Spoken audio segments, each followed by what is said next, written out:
This is MacroVoices, the free weekly financial podcast targeting professional finance, high net worth individuals, family offices, and other sophisticated investors. MacroVoices is all about the brightest minds in the world of finance and macroeconomics telling it like it is, bullish or bearish, no holds barred. Now, here are your hosts, Eric Townsend and Patrick Ceresna. MacroVoices episode 440 was produced on August 8th, 2024. I'm Eric Townsend. GavCal co-founder Louis Vincent Gav returns as this week's feature interview guest, and needless to say, we've got plenty to talk about this week. Was it the BOJ's policy error that caused mayhem in the markets over the last week? Or was it Friday's job report? Or were both of those things just catalysts that accelerated something that was already bound to happen anyway? And most importantly, was that just a flash in the pan that's about to fully retrace to the upside? Or have we entered a new bear market? Louis and I will discuss all that, plus how many rate cuts are likely by year's end, the outlook for the U.S. dollar, precious metals, base metals, uranium miners, and even China's long-term energy policy and what it means to the global economy. For context, this interview was recorded on Tuesday, so Louis and I were unaware that the Bank of Japan would capitulate on Wednesday, effectively telling the global marketplace, hey guys, about that rate hike? Never mind, we didn't mean it. That development will change the very immediate term outlook because the yen carry trade unwind pressures should abate completely, at least temporarily, until they change their mind again. But it really doesn't change the essence of Louis' message in our feature interview. And I'm Patrick Ceresna with the Macro Scoreboard week over week as of the close of Wednesday, August 7th, 2024. The September S&P 500 futures were down 596 basis points, trading at 52.27. The unwind of the yen carry trade sent shockwaves through the global equity markets. We'll take a closer look at that chart and the key technical levels to watch in the post-game segment. The U.S. dollar index down 80 basis points, trading at 103.18. The September WTI crude oil contract down 344 basis points, trading at 75.23, trading along year lows. We'll take a closer look at that chart in the postgame, and Eric will have the EIA inventory data. The September RBOB gasoline down 369 basis points, trading at 235. The December gold contract down 105 basis points, trading at 24.47. Copper down 528 basis points, trading at 395. It's break below $4, now putting copper back into its 2023 trade range. Uranium down 333 basis points to 81.40, and the U.S. 10-year Treasury yield down 6 basis points, trading at 3.99. Yields back to its 2023 levels. Key news to watch next week is both the PPI and the CPI inflation numbers, as well as the retail sales. This week's feature interview guest is GavCal co-founder Louis Vincent Gav. He's going to be discussing the yen carry trade, recession risks, gold, and more. Eric's interview with Louis Vincent Gav is coming up as MacroVoices continues right here at MacroVoices.com.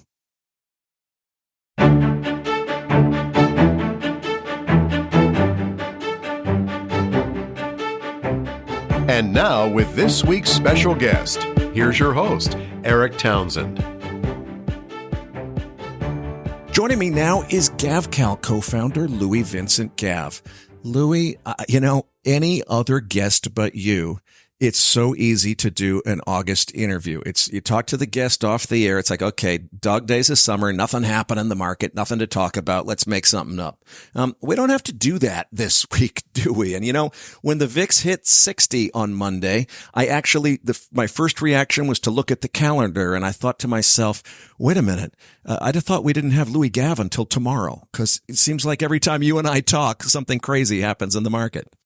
That's right. Well, thanks for having me on. It's always a pleasure to chat.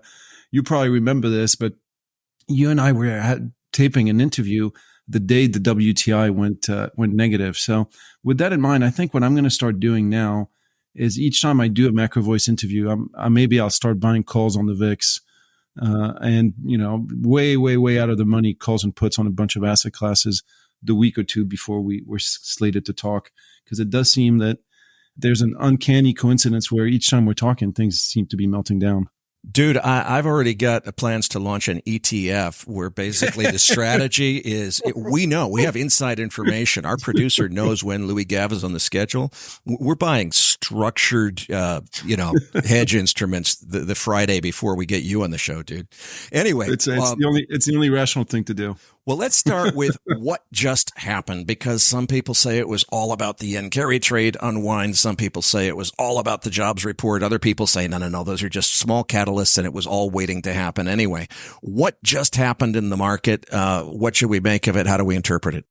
Look, I think we were coming into the summer with a few prices that were really out of whack. And, we wrote a lot of pieces saying, look, the yen is absolutely ridiculous. I know you and I had this conversation in the past about how stupid the yen valuations had gotten. And another, completely stupid valuation was basically anything and everything linked to AI.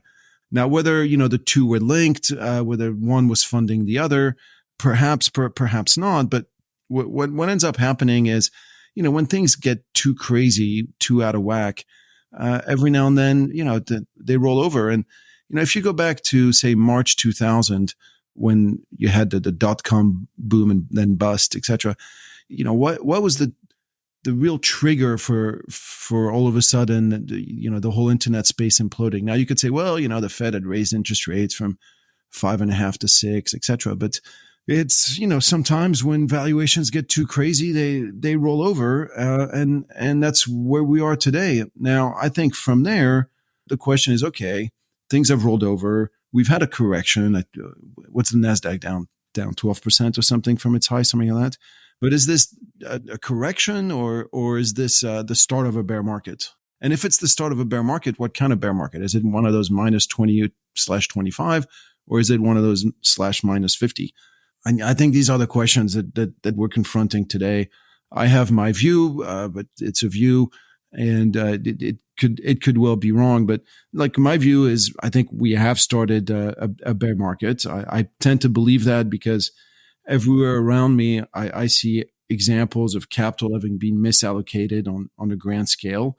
I've written a bunch of pieces trying to highlight what John Kenneth Galbraith would call the bezel.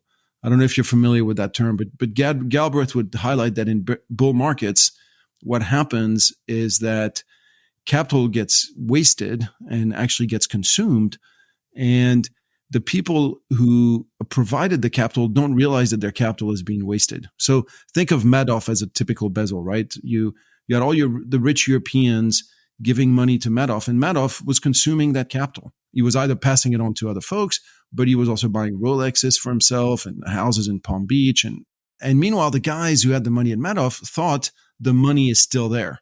The money, and so they were going to Saint-Tropez and to Saint Moritz, and they were having great holidays and buying yachts. But meanwhile, the money had disappeared. And of course, once that realization happens, you get a dual negative impact. No longer is Madoff no longer buying a mansion in Palm Beach, but at the same time, your rich European is no longer going to a holiday in Saint-Tropez.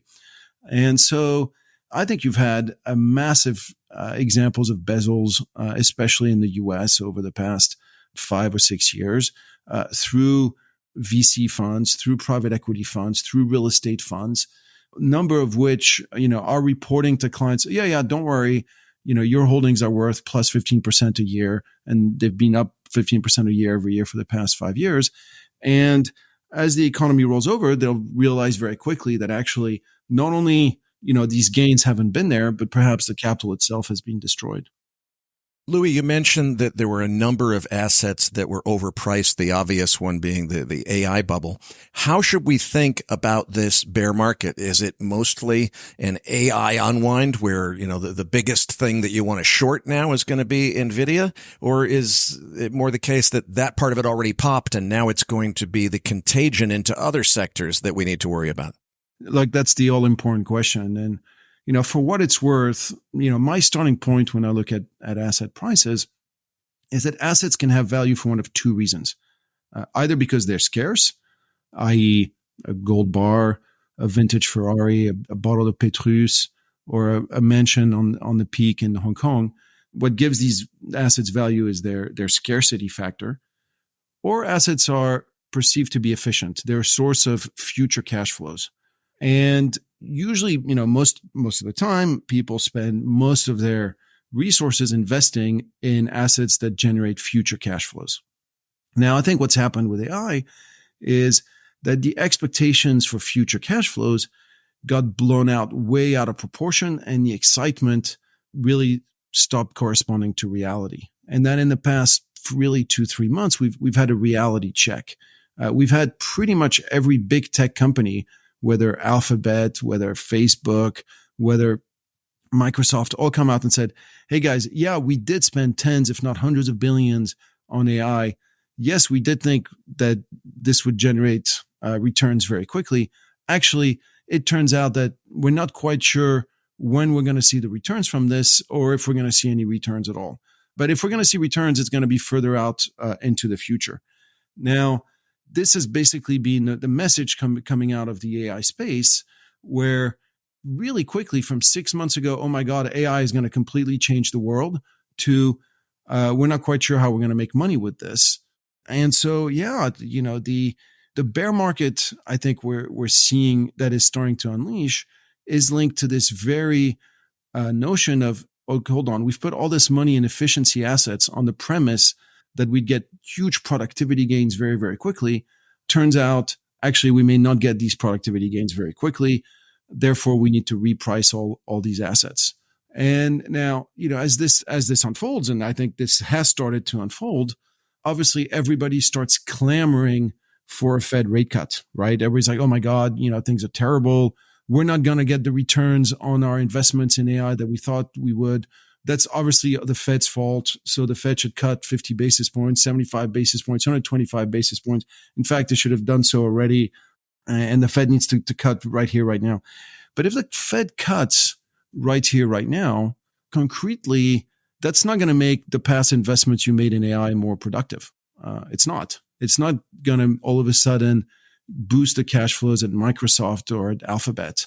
What it might do is actually all of a sudden make the scarcity assets more valuable. Remember, there's two kinds of assets, the efficiency assets and the scarcity assets. So as the Fed starts cutting, to answer your question, do you go back into NVIDIA, or do you think, hold on, if the Fed starts cutting, we're now in a different cycle, one where the US dollar probably goes down, and where, because people don't want to own NVIDIA anymore because, the returns over the next 10 years or 5 years aren't going to be what I thought they were 6 months ago, I want to own the scarcity assets. Maybe I want to own, I don't know, a gold bar, or a Ferrari, a vintage Ferrari, or whatever else. So that for me is the big question. Is, again, first, if you think of your decision tree, have we started a proper bear market? Yes or no? I think yes. The second question is, have we started? Will this lead to a Fed cutting cycle? And I think yes, because each time you have a bear market, you get a Fed cutting cycle. Let's not kid ourselves here. And with that, does that mean that, oh, great, I go back to buying U.S. growth stocks? Or does that mean that with this new Fed cutting cycle, we actually have a new investment cycle with new assets that start to do well? And here, I'll go back to what one of my oldest clients always says is, look, bear markets are there for a reason, and it's to return capital to its rightful owners. And the idea is, as you start a bear market, usually you have a rotation, and the past winners are seldom the new winners, especially if the past winners drove to really silly valuations. So I do think we're planting, with this bear market, we're planting the seeds for the next bull market, and it'll be our job to figure out what it is. No, I definitely agree with you, Louis, that because of this market action, it's likely that the Fed is going to be more inclined to consider a cut rather than a hike as their next move. But hang on a second. I think we went from last Thursday to Tuesday. By the way, for our listeners, we are recording on Tuesday, which in this market, a lot could happen in the 2 days before you hear this. So this is Tuesday morning. We're recording, folks. It seems to me that we've gone in just a few days to new market expectations in terms of what SOFR futures are pricing, of like 4 or 5 cuts this calendar year. Recent history teaches us that every time the market suddenly thinks there's going to be 5 cuts this year, that is a very important signal that everybody's going to think that for a little while. But it never seems to really materialize to 5 cuts. Or maybe it does now because you're saying this is a real bear market as opposed to just a little correction. So how should we think about this expectation the market now has that there's 4 or 5 cuts coming? Look, I don't think we'll get 5 cuts. Let me come out and say it. The Fed, moves much slower. It's also gone out of its way to try to prove that it is data dependent. And, the data, isn't great in the US, but it's not like 5 cut bad either. The fact that the NASDAQ is down 12% isn't enough of an event. And it's still up, whatever it is. What is it up for the year? It's still up like 10% for the year or something. It's nowhere near this bad that the Fed needs to all of a sudden empty the cupboard, get the fire hose out and drain all the liquidity. Because, by the way, if it does this, if it turns around, let's say tomorrow Jay Powell comes out and says, we're cutting and we're going to cut a bunch. So don't worry, we're here.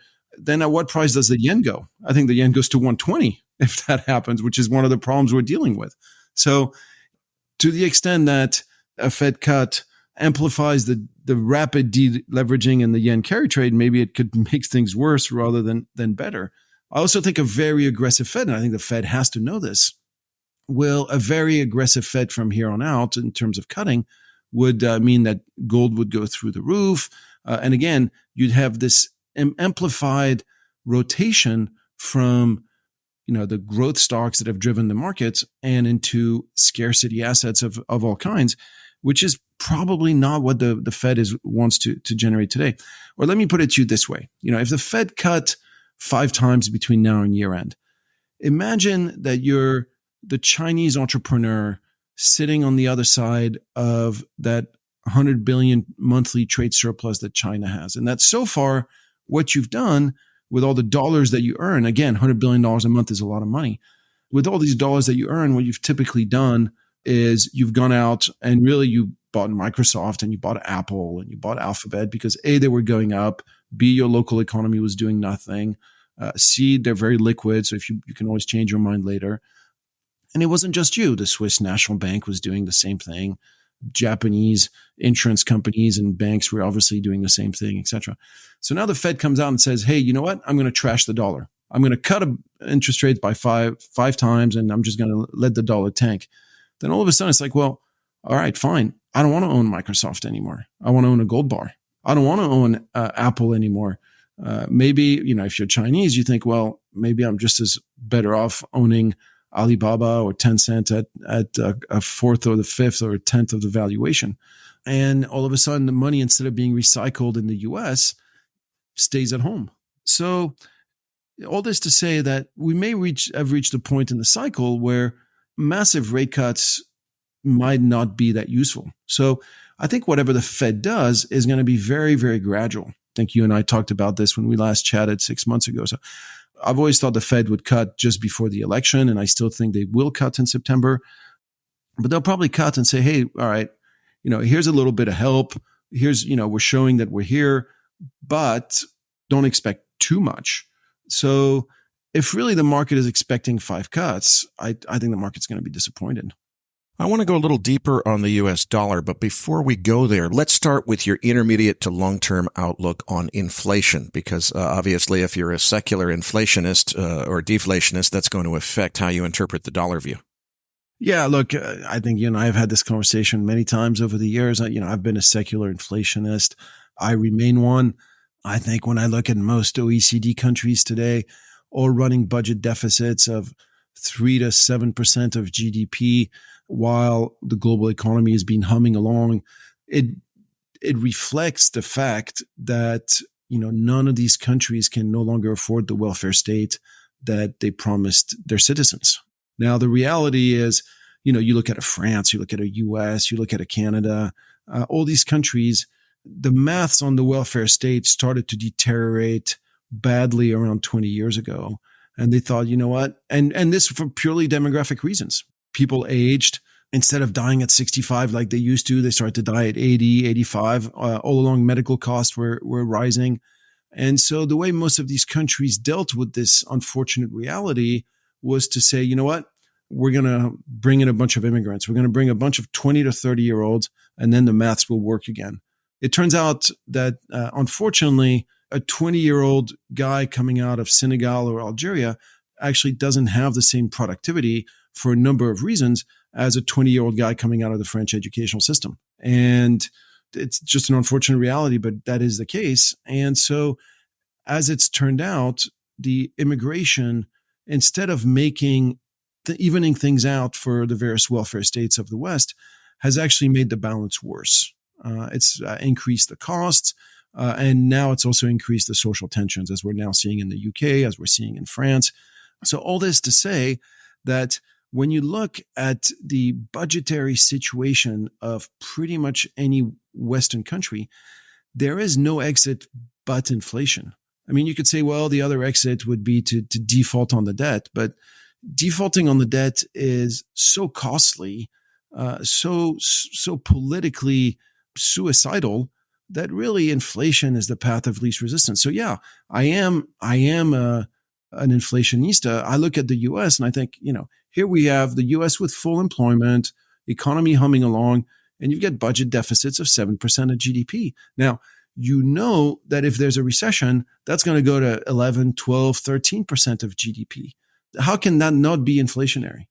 Well, I couldn't agree more, but let's touch on that recession point a little bit more because, if we get into a recession, although I'm totally with you on the secular inflation call, isn't it true that a recession tends to at least put inflation on hold and maybe create a false signal to validate to those who thought that the inflation was transitory that, hey, look, see, it really did come down.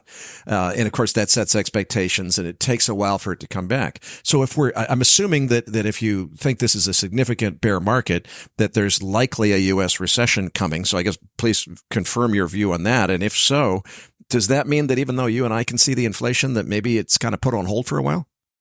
Yeah, so I think that's a super, super important question. And look, I think you can imagine several scenarios looking forward. The first scenario is you could say, okay, you get a bear market that's concentrated on all the things that were super, super popular up until recently and where valuations got to be way too stretched. And yeah, the Fed cuts, and yeah, the US dollar weakens some. And we have, frankly, a scenario that is not that different from what we had in 2000, 2001, where the US economy does slow, but then the weaker dollar allows other parts of the world to grow. It allows emerging markets to grow faster. And on this, I think one of the oddities of the world that we live in is that if you compare the situation today relative to the situation in 2000, US was a huge part of global GDP, but it was only about 45% of global equity markets. Today, the US is 70% of global equity markets, but it's a much smaller part of global GDP because over the past 25 years, China's grown massively and India's grown massively and Latin America's grown, et cetera. So why couldn't we have a scenario somewhat similar to the 2000, 2001? Now, back then, the U.S. was avoiding a recession. The economy was slowing down and things weren't looking great, even as the rest of the world was picking up. 9/11 threw everything, of course. With 9/11, the U.S. did experience a recession. But even with 9/11, the U.S. recession back then was actually decently shallow, and the U.S. bounced back decently quickly. So that, to me, to be honest, that's more my scenario today. Yes, we have a slowdown in the U.S., perhaps a mild recession, perhaps not. But thanks to the weaker dollar, rest of the world hums along. You get a big rotation and, the world doesn't fall apart.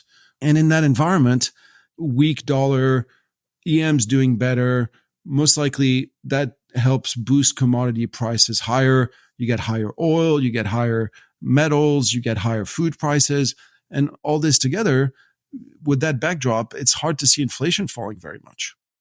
Louis, you mentioned precious metals a couple of times. Let's go a little bit deeper on that. Sounds like you're definitely bullish on gold. Where do you see it going? Is there a risk that we need to think about? Because certainly, the fundamentals, I think, should be positive for gold right now, given what's going on. But what we're seeing is, gold got dragged down $100 in the last few days, along with everything else. I see it as, people who have to sell what they can, not what they want to. And that's why gold got dragged down. Is that the right way to look at it? And, is that over? Is it uphill from here? How should we think about precious metals generally and gold in specific? I was about to say that, the old story that the only thing that goes up in a market crash is correlations. And, you look at gold back in 2008, it took a big dip and then rebounded strongly. In fact, I would say that, these kinds of events it's a great opportunity for people who do have capital to buy back gold. The reality is gold is in a structural bull market. It makes a new high, it consolidates a little bit, and then it goes out and makes a new high again. And the structural bull market reflects many realities of the world that we live in. It's partly the geopolitical tensions, partly the fact that a lot of wealth is being created in parts of the world, whether China, India, Indonesia, etc., where perhaps people don't really trust either their banking system or their government. And that historically, if you don't trust either your banks or your government, gold is the obvious choice for you to store your wealth. So, for all these reasons, yeah, I have been bullish gold. I've argued many over the years that gold is really a play on emerging markets, and I remain very bullish emerging markets.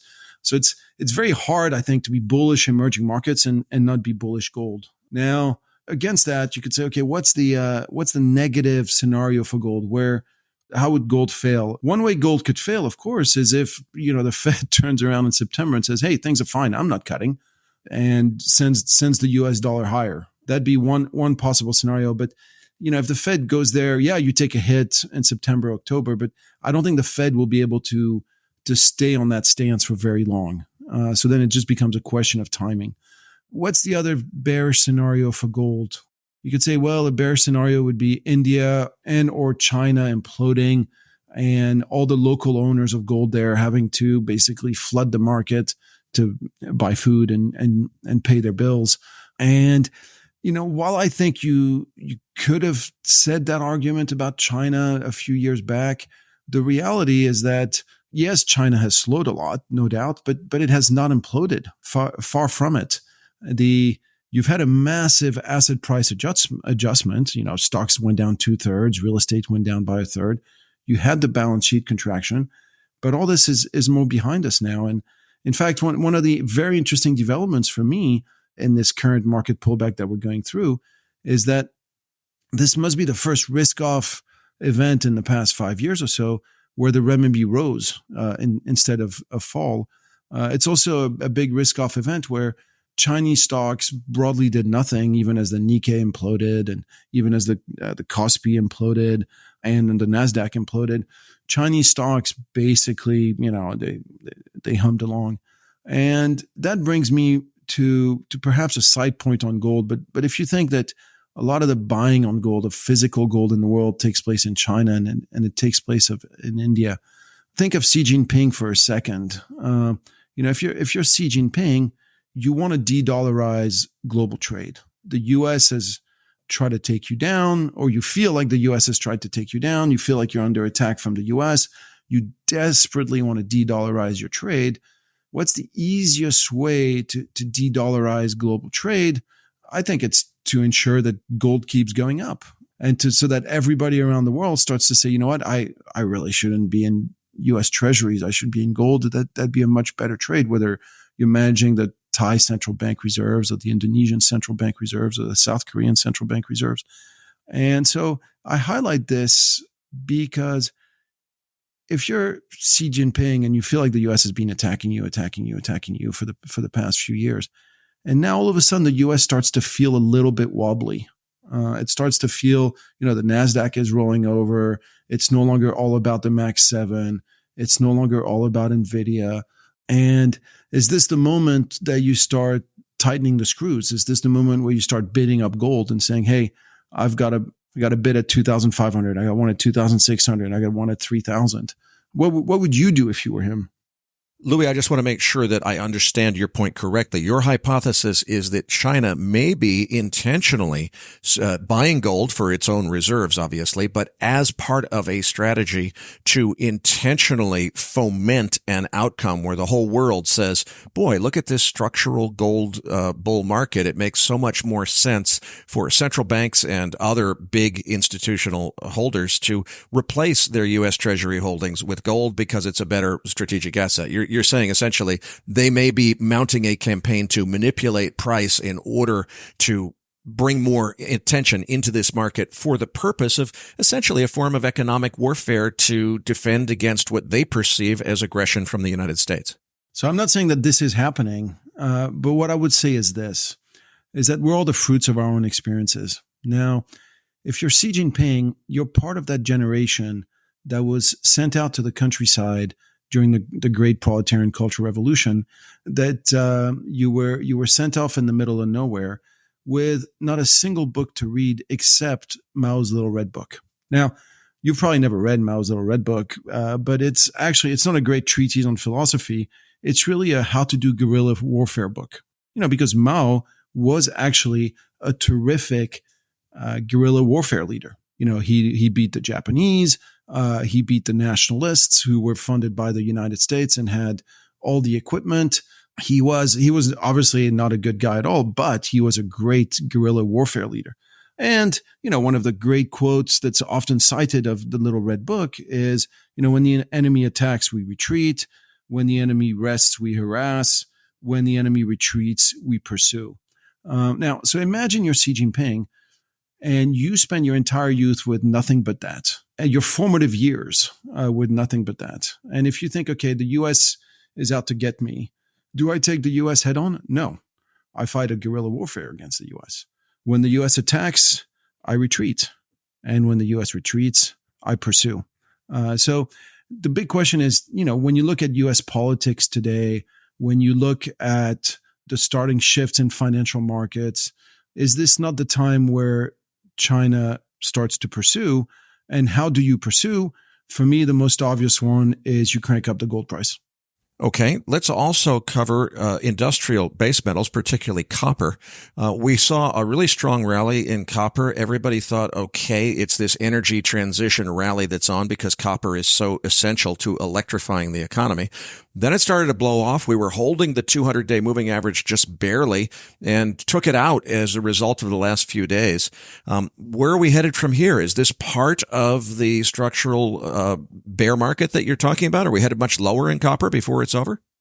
So it's actually interesting, right? Because copper, if you look back, really started to puke before everything else. It started to puke before the yen. It started to puke before the NASDAQ. So to some extent, copper, once again, was a great leading indicator. Now, to answer your question, I don't want to make like a Jesuit priest and answer your question with another question, but I think at this stage, when you look at copper, you have to ask yourself, the question is, okay, do I believe we're entering into a big, bad global recession or not? If you believe, and I don't believe, but if you believe we're heading into a big, bad global recession, then why would you own copper, right? You're going to get a lot less construction in the US. You're going to get a lot less construction in China. It's all going to go to the dogs. So, but if like me, you think, well, actually they are trying to stimulate growth in China. You do have an emerging market boom unfolding in Indonesia, across the Middle East. If you think of all these things, then you have to see the current dip as a buying opportunity. So that's where I stand. But again, if you're of the view that no, the global economy has become so financialized that a U.S. bear market really is going to trigger a cataclysm of collapsing consumption, of collapsing capital spending, then if that's your view, and I'm not poo-pooing the view, I'm just saying like it's a perfectly rational view. If that's your view, then there's not much point in buying copper. That's for sure. While we're on metals, I want to hit you up with what I'm going to call the uranium conundrum. And that conundrum is this. I am absolutely convinced, Louis, that the fundamentals have never looked better for uranium and therefore indirectly for uranium mining shares. And the reasons for that, we've gone into in other episodes, but very briefly, the demand is knowable. You know how many reactors there are. You know how many new ones are being built. You know what the available supply is. You know that the world is getting more constrained. A lot of it comes from Kazakhstan. There's just so many reasons to be bullish here. But hang on. This sector has seen not an AI-like bubble, but boy, it's really been up a lot. And equities are equities. And it's also a very, very heavy retail participation sector because for people who are running institutional money and have to worry about ESG scores and so forth, it's nuclear, it's mining, it doesn't really tick their boxes. So most of these uranium mining companies are almost entirely retail held. And those are the people that tend to panic in bear markets. So on one hand, I don't think the fundamentals have ever been better.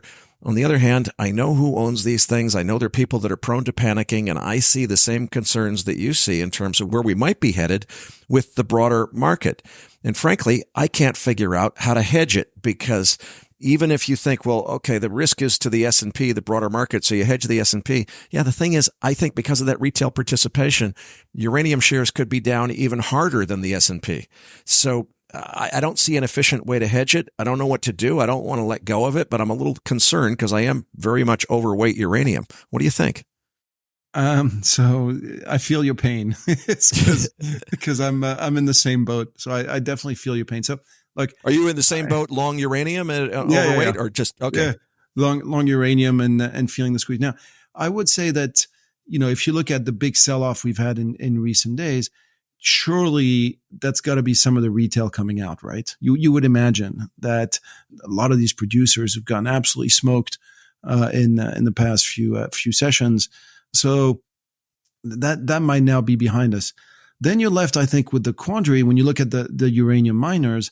Is it going to be like the gold miners? Where if you look at the past 5-6 years, gold has done great and gold miners have done nothing. And a number of reasons, but the simplest reasons why gold miners struggle is that they spend all this money on exploration, they spend all this money on production, but actually finding gold has gotten really, really hard. And extracting gold has gotten really, really hard.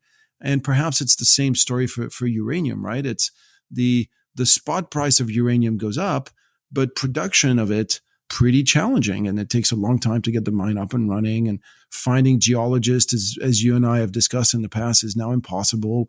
Finding people who want to go work in northern Canada or work in Kazakhstan is pretty tough in a tight labor market when people would rather be in Austin, Texas, or in New York City. So for a number of reasons, miners should be making money hand over fist, provided they can get the stuff out of the ground. But getting the stuff out of the ground is, whether you look at gold, whether you look at silver, whether you look at copper, whether you look at uranium, it's just tougher and tougher and tougher. There's a scenario that I can't decide if it's a big deal or not, which is I really won't be that surprised if in the next few years the geopolitical tensions escalate to the point that somebody detonates just one of the smallest yield tactical nukes in order to make a point, so to speak. I really hope it doesn't come to that. This could happen as soon. I was going to say this could happen as soon as next week when you look at the saber rattling going on in the middle. Exactly. So, obviously, if we had a Fukushima-sized nuclear power plant accident, that would put a huge cloud over the uranium market. Would a tactical nuke detonation make everybody freak out about nuclear energy again? I mean, it wasn't rational last time, so you can't really apply logic. How do you decide what size risk that is? Because I think if you're as overweight as I am on uranium shares, you ought to at least think about whether or not that's a big deal, and I can't decide. See, I think that's such an important point you just made, because the reality is that there is no logical thinking around uranium, mostly because of it first appeared in our collective consciousness with Hiroshima and Nagasaki.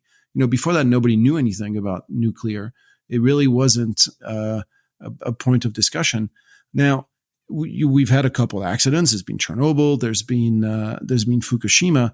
And think of the panic that this triggered in markets that this triggered in the media. I mean, go back to the HBO show that they did on Chernobyl, which is really, frankly, ridiculous about, how the guys who had been exposed to uranium needed to be contained because they would be contagious, et cetera, et cetera. So in our collective consciousness, there's this belief, uranium is so dangerous, nuclear is so dangerous, et cetera. When the reality, of course, is that, there's hundreds of people who die every year on oil rigs, down coal mines, well, tens of thousands who die on coal mines around the world. There's people who die every year falling off windmills that they're being repaired. The reality is that nuclear is by far the safest, if you look at the total number of casualties relative to the energy produced. It's not even close how safe it is. It's so much safer than anything else we've ever used for energy. But in the public consciousness, you ask 100 people on the street and 99 will tell you nuclear is the most dangerous, even though it's the safest. And yes, to your point, you have a nuclear event, you'll go from 99 to 100. Everybody will say, and it will set it back. Yeah, it will. So that's a risk. Let's broaden out the energy discussion and talk about what's happening with the oil market and where it's headed. There's now, although I think in the big picture, longer term, we're going to have a really serious spare capacity problem. We don't have a spare capacity problem right now. OPEC is withholding about 4 million barrels per day off the market. So anything, I suppose an escalation with Russia that took Russia totally offline would change everything. But, short of really major geopolitical escalations, right now, we've got enough, but boy, really major geopolitical escalations are not out of the question with what's going on in the world. So how do we think about this? Well, first, I would say OPEC says they're holding back 4 million barrels per day. And we don't want to go down the rabbit hole of how much capacity does Saudi Arabia really have. OPEC says they're withholding 4 million barrels per day. I'm skeptical on that. So number one. Number two, you look at the past 30 years, outside of massive global economic meltdowns like 2008 and, of course, COVID, global demand grows by about 1 million to 1.5 million barrels per day every year. And that's that's not coming out of Europe, that growth in demand. It's not coming out of US. For the past 30 years, all that growth in demand has come out of emerging markets. Now, with that in mind, what's the biggest trend in emerging markets right now? And I think you and I have discussed this in the past, but what nobody saw coming, and one of the biggest macro trends for me of the past few years, is how China's become the biggest auto exporter in the world. From nowhere 4 years ago, China is now the biggest auto exporter, not because of cars it's selling into the US or Europe, but because of cars it's selling into Indonesia, into Pakistan. China is selling sub $10,000 ICE vehicles, internal combustion engine vehicles, all across the emerging markets. And it's not electric cars. They're ICE cars because that's what emerging markets can afford. And in any event, most people in emerging markets don't have a powerful grid enough for cars, et cetera. So I guess the point I'm making is that we have been used to growth in oil demand being 1 million, 1.5 million barrels per day coming out of emerging markets. And this was when everybody in Indonesia, everybody in India, everybody in Colombia was going around either on a bicycle or at most a moped. And what's happening is that all those guys who were driving mopeds are now buying cars. Not only that, they're buying cars, and then next year their cousin's buying a car, and the following year their niece is buying a car. So are we going to stay in a world in which China is now exporting millions of vehicles every month around the world? Are we going to stay at a steady 1 million, 1.5 million growth in demand? Or could we conceptually move to 2.5 million in demand? And if we do, then that spare capacity that you mentioned is going to get absorbed much, much faster than anybody expects. Louis, let's go back to the nuclear conversation and tie it into what you were just saying about China, because if there's any theme that I think is the absolute most important one that there is, in not just in macro, but for the sake of knowing where the future of the world is headed, everything that I've learned in the last couple of years about advanced nuclear technology leads me to two primary conclusions. Number one, U.S. policy has screwed this up so badly that it's really hard to see how we're going to get back on track, although they're finally starting to talk a good story. The advanced reactor certifications that Jennifer Granholm talks about, she has no idea what she's talking about. I mean, that's what they need to do, but they're not really doing it the way they're pretending to. China, on the other hand, is at least 15 years ahead.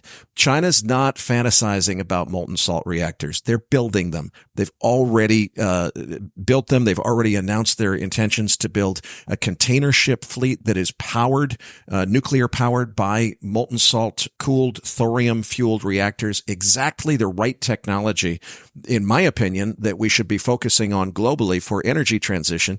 The only people that are doing anything with it is China. The only people that are developing a thorium rather than uranium nuclear fuel supply chain is China. And what I see is a very, very clear trend, which is going to elevate China economically and therefore militarily eventually because of their energy superiority and the fact that they're already an industrial powerhouse. Not this year, not next year, not in 5 years, but over the next 25 years. I see China becoming basically invincible and exceeding the United States economic and military capabilities dramatically within 25 years. And it's not some secret conspiracy that's hidden behind anything. It's all in plain view. China's not hiding anything. When I try to emphasize this, people either get mad at me and say, why are you down on China? Well, I'm not down on China. China's doing exactly the right thing for the Chinese people. I applaud them for their leadership in nuclear energy.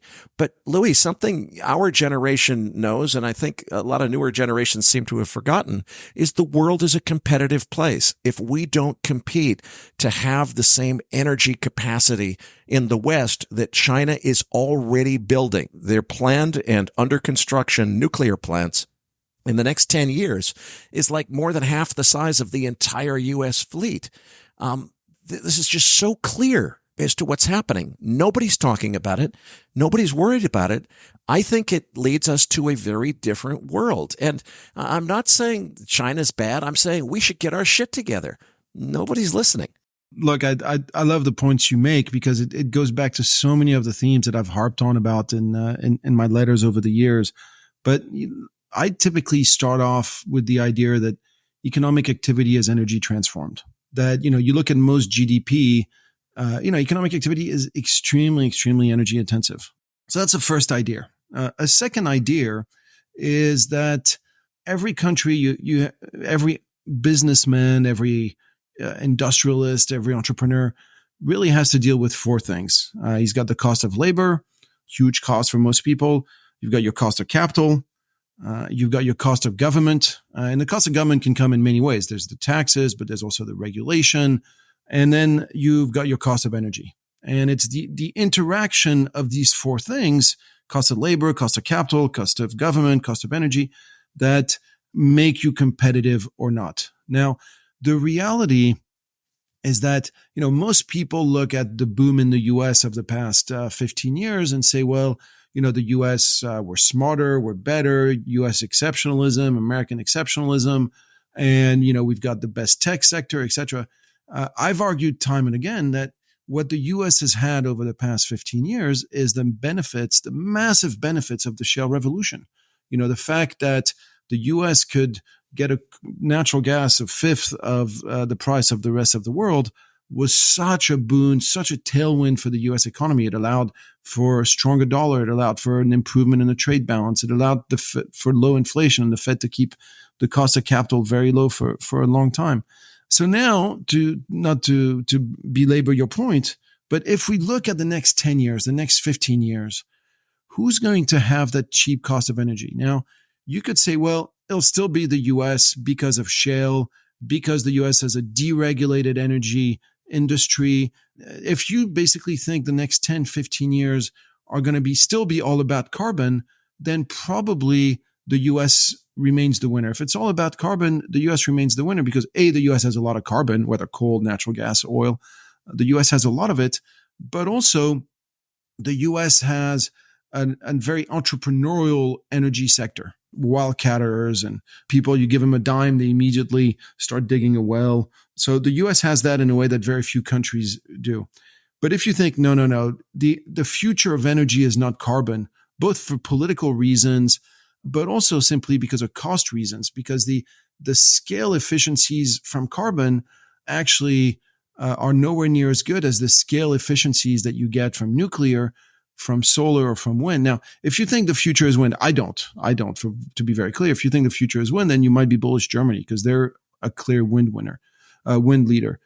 But if you think that the future is either solar and or nuclear, and for what it's worth, I do think that, then those two industries are today completely dominated by China. And yes, to your point, they're 10, 15 years ahead.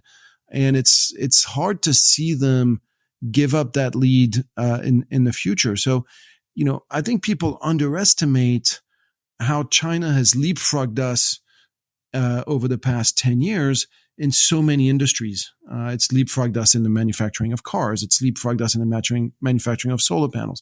It's leapfrogged us and when I say us, I mean the Western world. It's leapfrogged us in the manufacturing of nuclear plants. And that this has now sown the seeds for comparative advantages in China for probably the next decade. Louis, I want to close with a cultural question because you are a Frenchman who has lived in Hong Kong. I'm an American who's lived in Hong Kong. And something I find interesting is when I express my view to other Americans, which is that I think China is better than we are at long-term planning. I think that China has a very clear long-term energy plan. They understand everything you just said a minute ago about why the economy is really energy transformed. I think that they understand exactly that they already have enough thorium to run the entire world indefinitely. They have enough uranium to breed that thorium into U-233. They are already building that supply chain. They're already building the advanced reactors. But I think culturally there's more to it, which is I think that the Chinese government and the Chinese people see themselves exactly the way their country is named in their language, Zhongguo. Central nation. And I think a lot of people misinterpret that. They call it the Middle Kingdom. What I think it means is the Chinese culture sees itself as basically the center of the universe. We're in charge of everything because we are the Chinese. That's the way, as they see it, it's always been for 4,000 years. And this last 250 years of industrial revolution and the West being in charge of things, that's like a very unfortunate mistake in the long-term history line that's about to be corrected through what I think is a brilliantly crafted Chinese energy policy. Now, I wouldn't get through that little monologue with most of my American friends before eyes are rolling. You're a nutcase to think that that's what the Chinese people actually think, that they're supposed to be, the leaders of the world. These are people, Louis, who've been to Chinese restaurants, but haven't lived for years, as you and I have, in Hong Kong.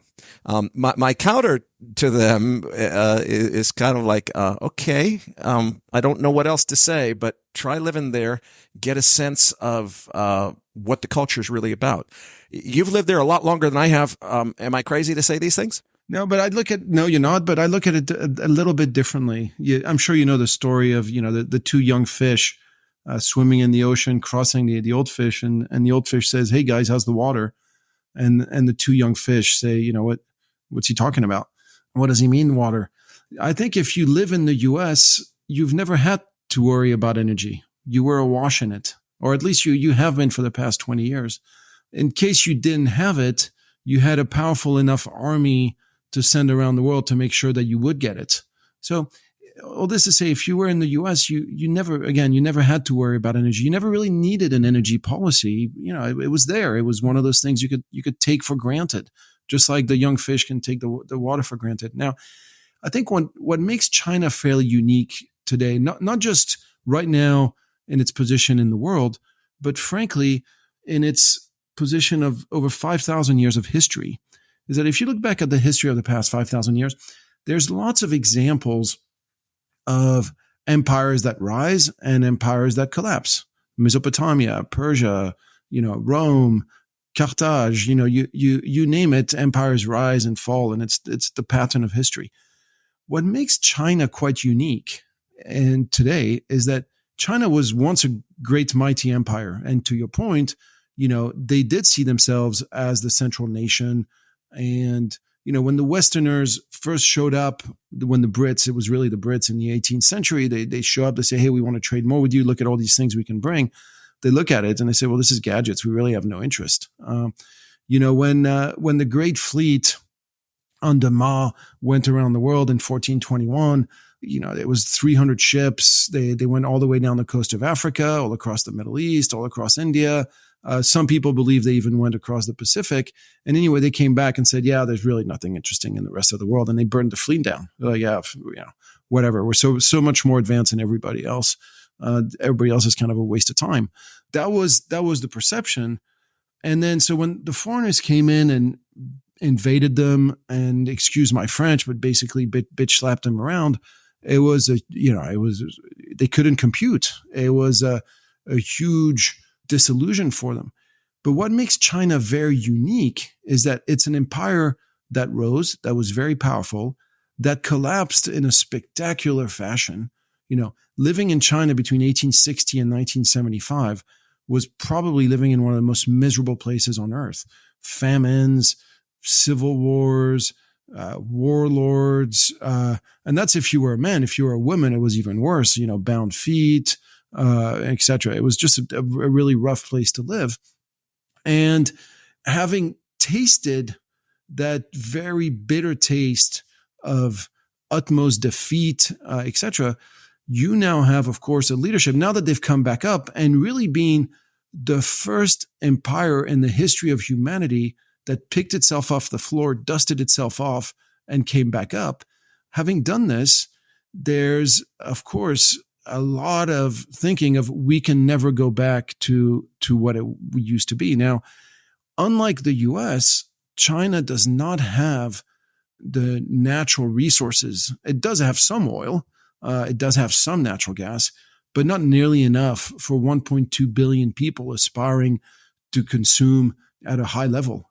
And so China has no choice but to embrace technology. Technology is the necessity is the mother of all inventions. China has no choice but to go down the technology route to deal with its energy needs. It has to embrace nuclear. It has to embrace solar, because it doesn't have, again, the luxury that the United States has of being a very well endowed in terms of commodities country. And so, this is why you look at China today, and China now graduates more engineers every year than there are engineers in the United States. China is just, it has no choice. It has no choice because it feels like foreigners want to take it down, just like it did last time around when China rose. China was cruising along doing well, and then foreigners came in and tore it apart. So they do have this in their collective memory. And so when foreigners come in and say, you can't do this, you need to do that, we're going to take you down, we're going to prevent you from growing, we're going to prevent you from having the semiconductors that you need, very quickly they think, okay, it's semiconductors today, it's going to be energy tomorrow or food tomorrow. So again, necessity is the mother of all inventions. Given the deep historical trauma that China went through 1860 to 1975, they have no choice but to plan, but to innovate, but to move forward. Louis, I can't thank you enough, as always, for a terrific interview. I always enjoy our talks, despite the fact that you cause market dislocations every time we schedule you. Yeah, it's me. It's my Before fault. I let you go, though, just tell our listeners, I can't imagine who's not familiar with GavCal, but you guys are an boutique institutional advisory firm. Tell us more about it. Yeah, absolutely. Well, again, thanks again for having me. I always enjoy our chats. We're a bit of an odd firm. We do different things. We do produce research for institutions. And people who are interested in that should probably just look at our website, gavcal.com, GAVEKAL. We do have an institutional money management arm run out of Hong Kong, mostly running Asian strategies, Asian fixed income, Asian equities. We recently actually launched a Latin America debt fixed income strategy. And then we have a private wealth arm and then joint venture in the U.S. with Evergreen GavCal. So people can look at that website if they're American, or GavCal Wealth if they're not American. So two separate entities there. So yeah, we really do three things: private wealth, institutional money management, and then institutional research. Patrick Ceresna, Nick Galarnik, and I will be back as MacroVoices continues right here at macrovoices.com.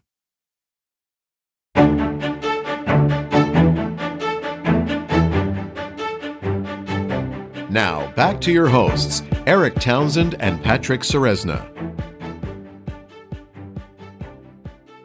Eric, it's always great to have Louis back onto the show. Now, joining us again in the post-game segment is Nick Galarnik. Now, let's get to that chart deck. Listeners, you're going to find the download link for the post-game chart deck in your Research Roundup email. If you don't have a Research Roundup email, it means you have not yet registered at MacroVoices.com. Just go to our homepage, MacroVoices.com, and click on the red button over Louis' picture saying, looking for the downloads. Now, Eric, let's jump into crude oil, starting with the EIA inventory.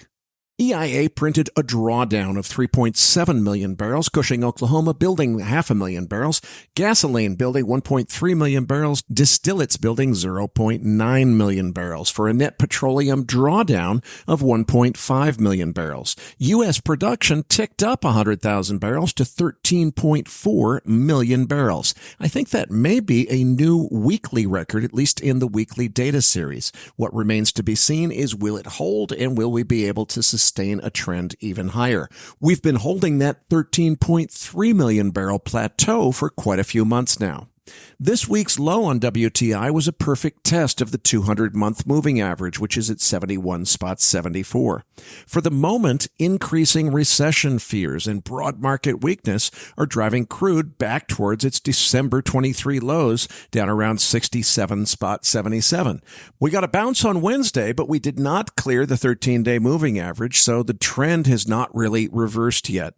In my opinion, geopolitical risk is higher than the market is discounting, but absent any immediate threat, and by the time you guys hear this, it may have happened. Everybody keeps thinking that the big Iran-Israel thing is happening any minute now. Hasn't happened as of the moment I'm recording. We'll see what happens in the next few days.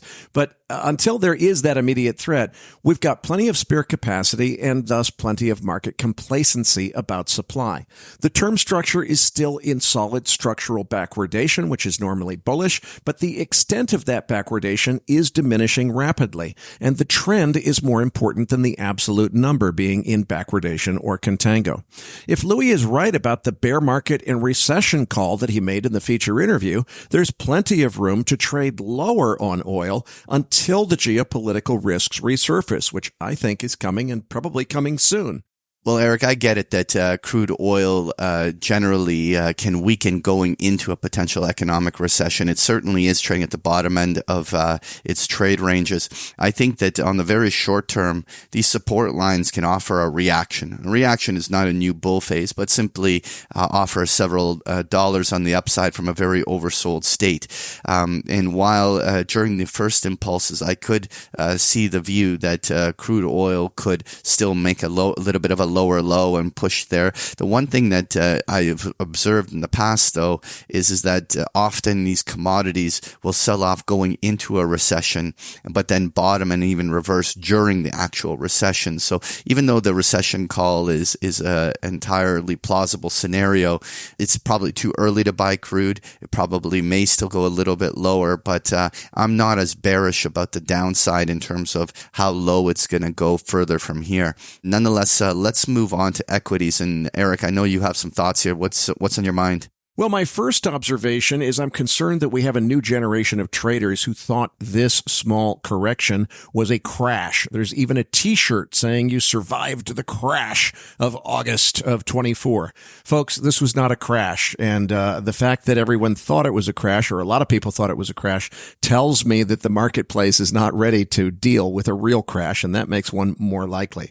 The Bank of Japan's capitulation came after we taped Louis Gav's interview, so he wasn't aware of that news when we spoke. Election year politics could influence monetary policy and shock markets in either direction from here. So I'm not quite as confident as Louis is in terms of his bear market call. I think it made perfect sense, but I also see plenty of opportunity for interventions to occur in this election season that could take the market in either direction. As I've said before, I think election-related risks are underpriced priced in the market. Look at what just happened over a BOJ rate hike and a jobs report. Now, sure, you can argue that those things were just catalysts and the market was set for a correction anyway, but look at what a big event we just had in the market over relatively small catalysts. Now imagine a much larger event. We've got this Raskin guy threatening to have Congress ban Trump even after he's elected. If that happens, we've always got the risk of further upsets in this election process. There's plenty of things that could be bigger catalysts for a market event than a jobs report or a policy error by the BOJ unwinding the carry trade. And I don't think that those risks have been correctly priced by the market. Look how quickly the UK's unrest has escalated over these migrant knife attacks. I think that big things could happen in this election season, and they will affect markets. Bottom line, there's a huge uncertainty for the next 5.5 months until Inauguration Day, not just Election Day. Short term, the biggest question in my mind is whether the bounce that we're seeing in reaction to the BOJ's capitulation on Wednesday will lead to a meaningful rally or just a dead cat bounce. My vote, at least on the data I've seen so far, is definitely in the dead cat bounce category. First, we saw before the BOJ's capitulation, right after that big sell-off, there was a little bit of a relief rally right up to the 100-day moving average. It failed and failed badly at that 100-day, rejected strong to the downside, closed almost back down to the lows of the day. Then we had the BOJ event. We rallied on that right back up again to the 100-day moving average, which was the key support previously. Now it's acting as resistance. Couldn't get above it, and again, sharply corrected back down. These things say to me that we probably have not ground down to the final low yet in this sell-off before we get a meaningful relief rally. Once we do get that meaningful relief rally, maybe it's down to the 200-day, which is not that far below down. It looks like 5060 or so is the 200-day. Maybe that's what we see next, and then we get a relief rally. Do you short or hedge on the top of that relief rally because you think we're in a new bear market, as Louis has suggested, or is it all over? I'm kind of leaning towards Louis's call of the bear market, but anything can happen in this news flow. All right, I want to get Nick involved in this conversation. Now, Nick, the S&P 500 volatility has been taken up a notch here. First of all, let's just talk about your levels and what are your thoughts here on the S&P? Yeah, Patrick. So right now the spot price on SPX is approximately 5,200, and we have an implied move for next Friday's monthly OPEX of plus minus 150 points. Therefore, the upper implied move is 5,350, and the lower implied move is 5,050. Right now, we have key resistance at 5,350, and we have key support at 5,100. I'm inclined to think we see a bit of a kangaroo market the next few weeks as the VIX is really spiked up, and we're looking at ranges each day from top to bottom of over 100 points.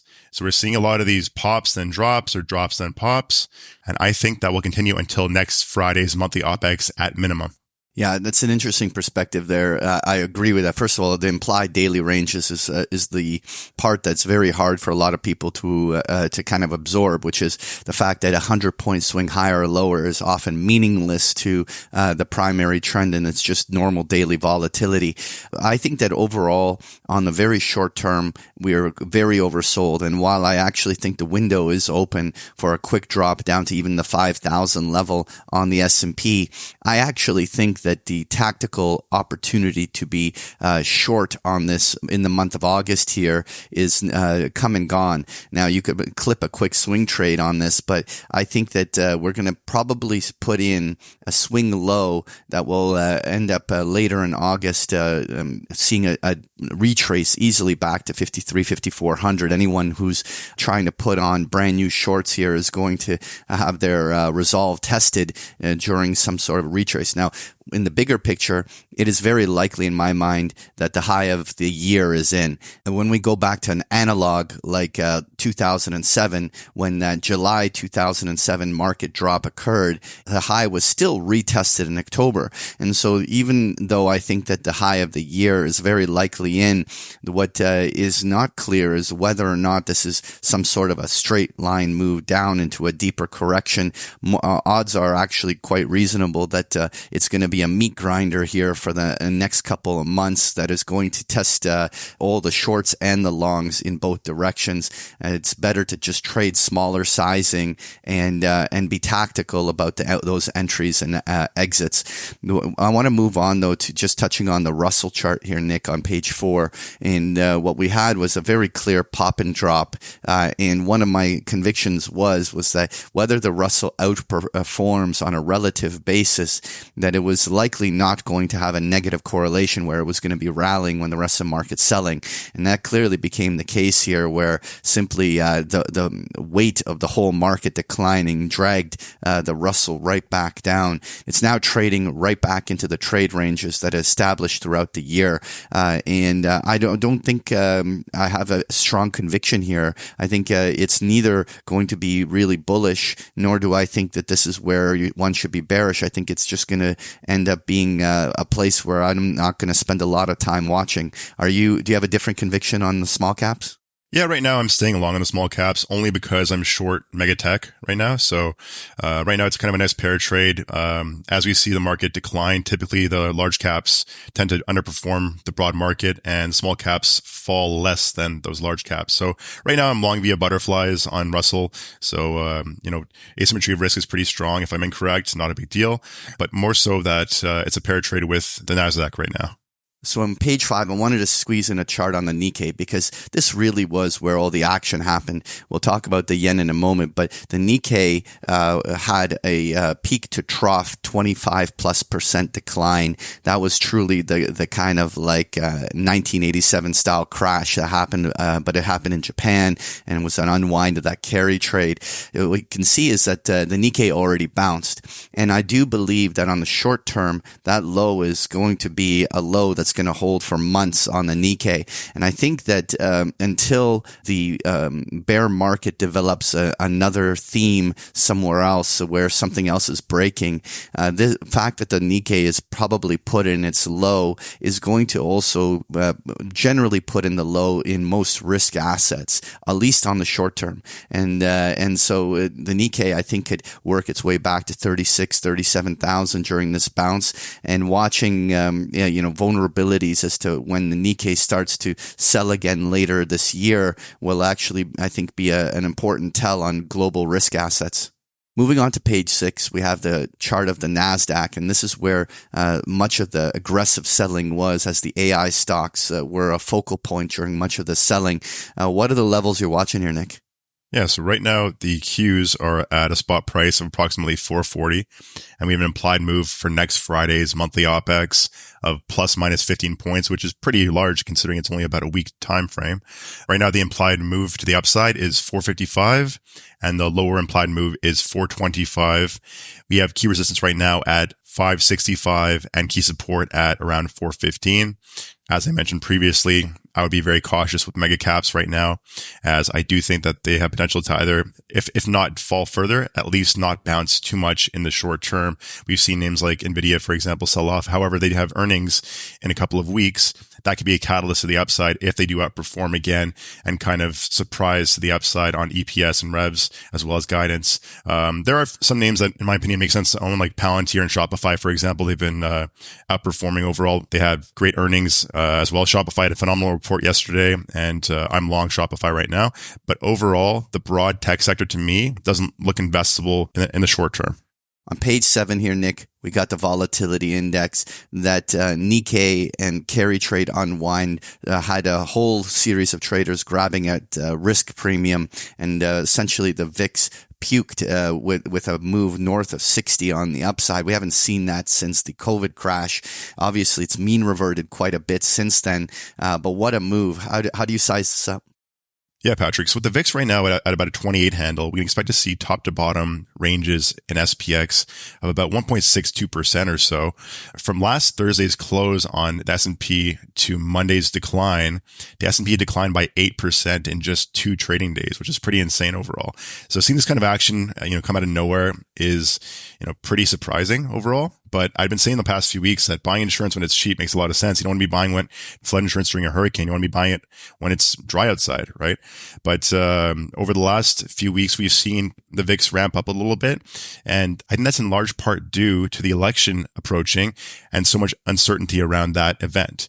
So right now, I think that it's important to look at your portfolios and understand that insurance right now is very expensive. So hedging isn't very wise. And as Patrick previously said, downside may be limited in the short term, but as the VIX gets lower again, and in the future, when we see the VIX that low, it makes a lot of sense to look at buying insurance on your portfolio, assuming it correlates heavily to the S&P. Now, moving on, Eric, let's talk about the US dollar. What are your thoughts here? Louis' call that we may be entering a new U.S. dollar bear market is absolutely essential to understand and monitor. If he's proven right, it's a major opportunity to be long the right strategic commodities. I say uranium, copper, and crude oil will be the big winners if Louis' dollar call proves right. Well, Eric, the dollar has been in the bigger context in a big meat grinder against all the different cross currencies. So really on page 8, I just wanted to talk specifically about the one that is genuinely trending, and that's the US dollar yen, as the yen carry trade just blew up. I mean, we had a 2,000 pip move on the US dollar yen in a span of less than a month. Just an incredible move. But the thing is that at this stage, it's so incredibly oversold that I think that this precipitating driver of market volatility is likely to have a pause. Now, I think that the low of the yen and the high of the dollar is definitively in. The idea that that somehow the US dollar yen is going to go and retest 162 is very unlikely. But could we have a bounce back towards 150 on the upside during a period where the market just kind of absorbs this extraordinary move? I think so. And that could be the driver of calming the markets right down for the remainder of the summer. And so this is why thematically, in general, I think that while we have seen a lot of volatility and likely a bear market has begun and likely the highs of the market are in, but I also think that the next couple weeks or even a month or more is going to be a lot of absorbing and backfilling of this first initial move, and that a lot of the real volatility and crazy things is probably going to be pushed towards the fourth quarter of the year. Now, moving on to page 9, we have that gold futures chart. What are you guys thinking here? Everything going on right now is fundamentally bullish for gold. But as Louis said in the feature interview, if we get an actual market crash, the only thing that goes up is correlations. Gold will be dragged down with everything else. It'll then bottom before everything else, and that will be the buying opportunity of the decade. Trying to time that is probably a fool's errand. I'm not selling anything here. I'm holding my longs, and I hope I'm smart enough to know when to add to them if I can time the bottom. But I'm not going to take anything off the table because a geopolitical escalation could come at any moment to send gold dramatically higher. Technically, gold is in a bull trend. Higher highs, higher lows, holding above its moving averages. The trend lines are holding along the upside. So technically, there isn't anything negative to say about gold. The bigger question I always think about here is this the macro backdrop from which gold is ready to make a move to 2,700 on the upside? I've been generally quite bullish gold, but I think that at this stage, during the initial violence of this market volatility, I think that there could be numerous fake outs. Overall, if there is any short-term liquidity event that causes gold to lose $100 or $200 an ounce, I think it would be an extraordinary buying opportunity on dip. I'm not predicting that will happen, but in these kind of market conditions, if there's broader liquidity issues, gold tends to be volatile with all risk assets. So it's one of these scenarios where, big picture, I remain quite bullish. Technically, there's no reason to be concerned, but the conditions in the broader macro markets is certainly just something that makes me want to make sure I remain structurally hedged on it. What I love to do with gold is wrap those collars around it because of the nature of the skew, and I think that just trying to reduce gold volatility through collars is a tactical way to make sure you have the staying power to stick with the trade. Now, moving on to page 10, we have that uranium chart. Eric, what are your thoughts here? Uranium mining shares were utterly slaughtered Friday and then slaughtered again even worse on Monday. And all of this was easy to see coming. We predicted it here on MacroVoices several times, saying that if we saw a broader market sell-off, despite the fact that we really had a strong buy signal on uranium, if you analyze it in isolation, we also said that if there's a broader market dislocation, uranium's going to get wiped out with it because of all of the retail participation. I also suggested the safety trade there was out of the mining shares and into SPUT, and that proved prescient. SPUT's actually been up in the last couple of days and is pretty much held its ground since its low last week, whereas the mining shares predictably have moved much lower. So to be clear, uranium is a strong buy here, as it has been for weeks by any measure, as are the uranium mining shares. But as both I and our friends over at uraniuminsider.com have warned, this is a famously volatile sector, and a broad market crash could easily cause a washout. Now, if that happens, it's a generational opportunity to load up on uranium and uranium miners. It's already a fantastic opportunity. It might get better. The fundamentals are not going to change, and the fundamentals will win in the end. But that doesn't mean that we're not going to have a wild ride before we get there. And there's a lot of retail participation and weak hands that are going to be wiped out if these guys get margin called, which is probably what's about to happen. In reaction to this market volatility, our friends at Uranium Insider moved their monthly webinar up to yesterday to address this market weakness. These guys are real pros and doing a fantastic job. I cannot comment in detail out of respect for their other paying subscribers, but the gist of it is pretty much what I've already said. Uranium and miners are way oversold. It's a fantastic buying opportunity, but that doesn't mean the buying opportunity isn't going to get even better if this broader market sell-off continues in the broader stock market.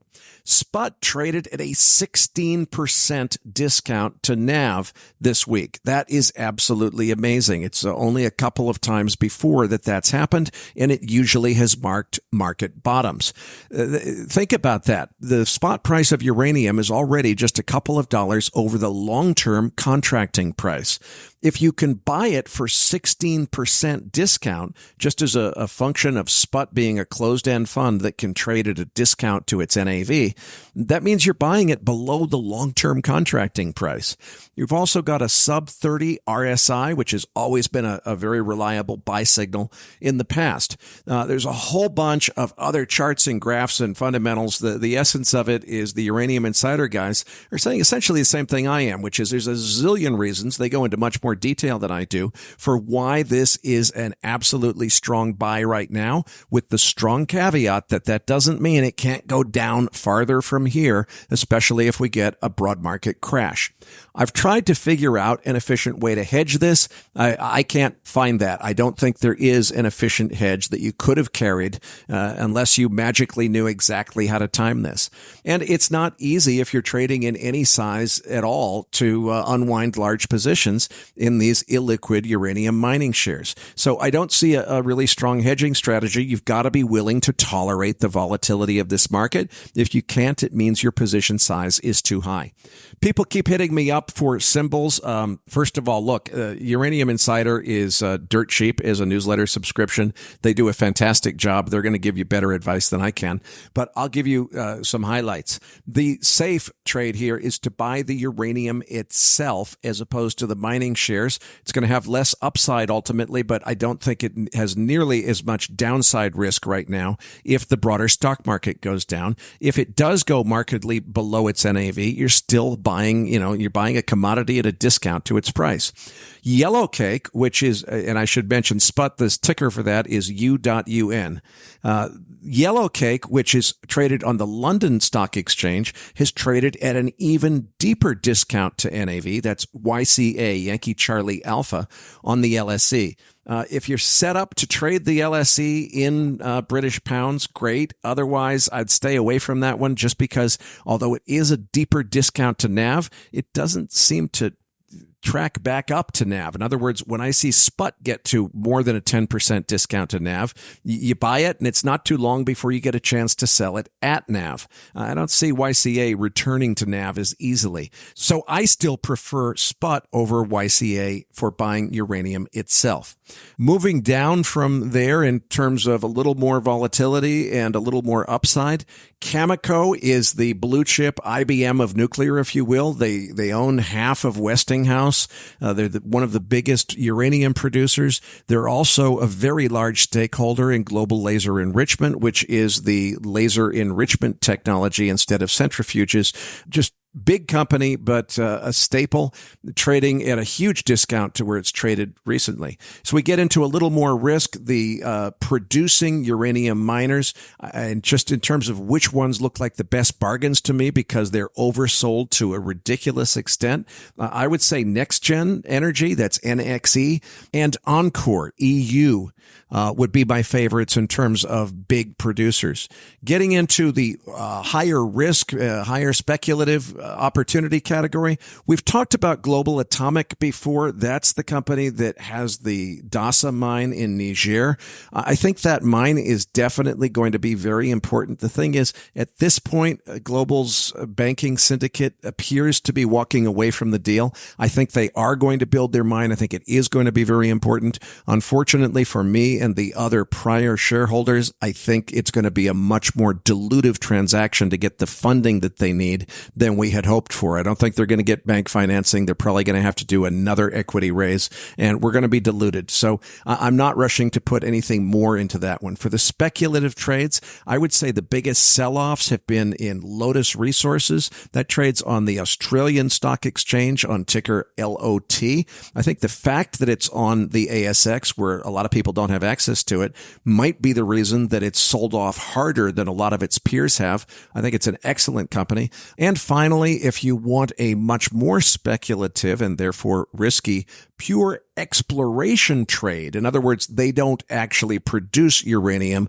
They find uranium and get ready to build the mine later. That would be F3 Uranium, ticker FUU on the TSX Venture, I believe. So those are some symbols. If you want better symbols and better analysis, frankly, subscribe to Uranium Insider. That's what I do. Eric, you're bang on. 16% discount to NAV. Like the Sprott Physical is taking some abuse on a relative basis to where spot uranium prices are. Overall, the bull story for uranium is there, but the thing is that when will investors care?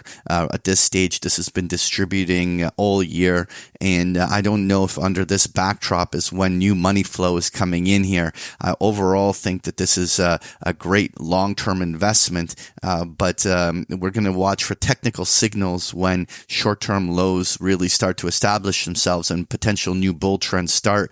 But I think it's going to be a process here and patiently waiting. We'll observe, obviously, technically when things start to turn here. It really hasn't shown any sign of life just yet. Finally, guys, I want to just touch on the yields. Now, first off, I want to touch on the 10-year Treasury yield, which is essentially as this market had shit hit the fan, you had a scenario where yields collapsed, bonds were a safe haven. That was thematically something that we touched upon in the show numerous times. I still think that that's going to be the case for the remainder of the year.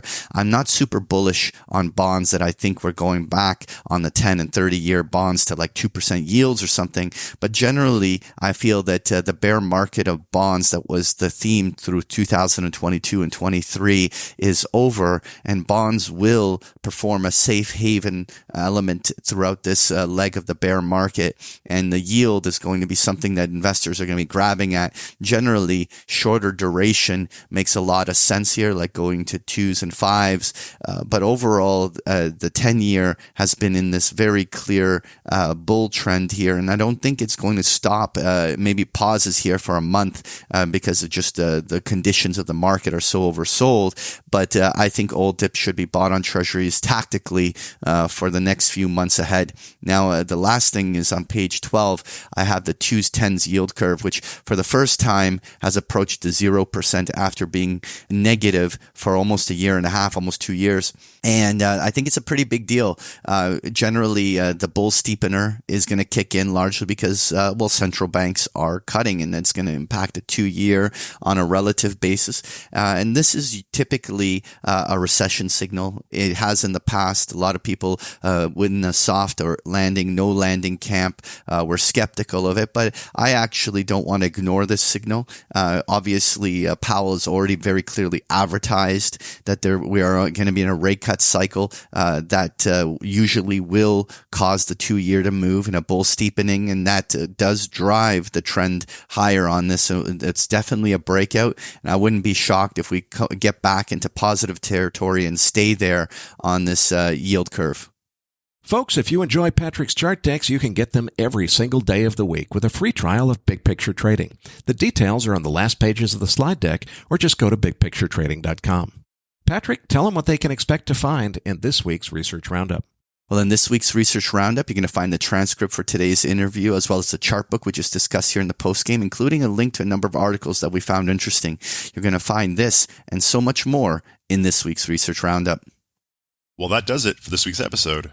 We appreciate all the feedback and support we get from our listeners and are always looking for suggestions on how we can make this program even better. For those of our listeners that write or blog about the markets and would like to share that content with our listeners, send us an email at researchroundup@macrovoices.com and we will consider it for our weekly distributions. If you have not already, follow our main Twitter account @MacroVoices for all the most recent updates and releases. You can also follow Eric on Twitter @Eric S. Townsend. That is Eric spelled with a K, and follow Patrick @Patrick Ceresna. On behalf of Eric Townsend, Patrick Ceresna, and myself, thanks for listening, and see you all next week.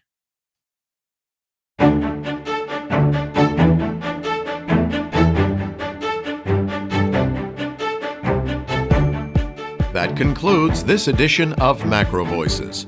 Be sure to tune in each week to hear feature interviews with the brightest minds in finance and macroeconomics. MacroVoices is made possible by sponsorship from BigPictureTrading.com, the Internet's premier source of online education for traders.